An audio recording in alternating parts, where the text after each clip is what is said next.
So I started in this whole world of stem cells when I was hired in 1995 to study that plant. So it's blue-green algae. It grows in Klamath Lake. Its name is Aphanizomenon flos-aquae, in short AFA.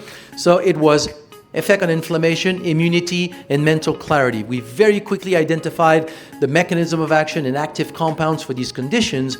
But as I'm doing all this research, I came across cases of people who reversed multiple sclerosis, emphysema, heart disease, diabetes, Parkinson's, stroke, like so many different cases that at first they're just stories, none of them are real medical cases, but their number becomes very compelling over time. And then I had the ability to verify some of these cases with their medical record, and they were real cases. So there's a point where we started to study what could be behind this plant that would lead not only to the extent of these benefits, but benefits touching so many different aspects of human health.